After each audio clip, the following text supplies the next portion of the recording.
അമ്മമാരാണെന്ന് അറിയാത്തവരാണ് വന്ദേ മാതരം പറയുന്നതിനെ എതിർക്കുന്ന ആളുകൾ. ഭാരതത്തെ സംബന്ധിച്ചിടത്തോളം അമ്മയാണ്. അതുകൊണ്ടാണ് നമ്മൾ ഭാരതാംബ എന്ന് പറയുന്നത്.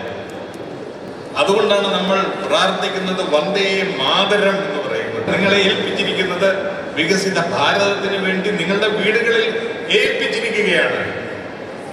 അവരെ മികവാർന്ന കുട്ടികളായി, മികവാർന്ന പൗരന്മാരായി വളർത്തേണ്ട ചുമതല ഓരോ ഗ്രഹനാഥനും ഗ്രഹനാഥയ്ക്കുമുണ്ട് എന്നുള്ളത്. പ്രത്യേകിച്ച് ഗ്രഹനാഥയ്ക്കാണ് കൂടുതൽ എന്ന് ഞാൻ വേണമെങ്കിൽ പറയാം. കാരണം ഭാരതത്തെ സംബന്ധിച്ചിടത്തോളം അമ്മയാണ്. അതുകൊണ്ടാണ് നമ്മൾ ഭാരതാംബ എന്ന് പറയുന്നത്. അതുകൊണ്ടാണ് നമ്മൾ പ്രാർത്ഥിക്കുന്നത് വന്ദേ മാതരം എന്ന് പറയുന്നത്. അമ്മയാണ് ഈ ഭാരതഭൂമി, അമ്മയാണ്. വന്ദേ മാതരം എന്ന് നമ്മൾ പറയുന്നത്, പാടുന്നത് അതുകൊണ്ടാണ്.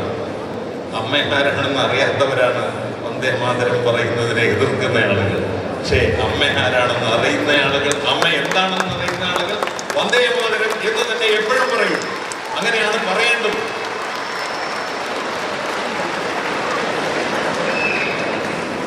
അവർ മാറും, ആളുകൾ മാറിക്കൊണ്ടിരിക്കുകയല്ലേ. ആ മാറ്റം നമ്മുടെ നാട്ടിലും വരും എന്ന കാര്യത്തിൽ യാതൊരു സംശയവുമില്ല. എനിക്ക് നമ്മുടെ പ്രിയപ്പെട്ട കുട്ടികളോട് പറയാനുള്ളത്, ഞാൻ നേരത്തെ പറഞ്ഞു, നിങ്ങൾ എന്താണ് പഠിക്കേണ്ടതെന്ന് നിങ്ങൾ തീരുമാനിക്കുക.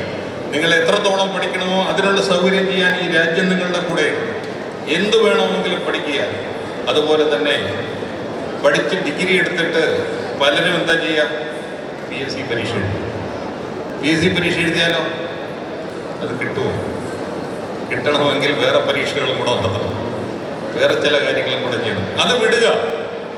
നമ്മൾ സ്വന്തമായിട്ടൊരു സ്ഥാപനം തുടങ്ങാൻ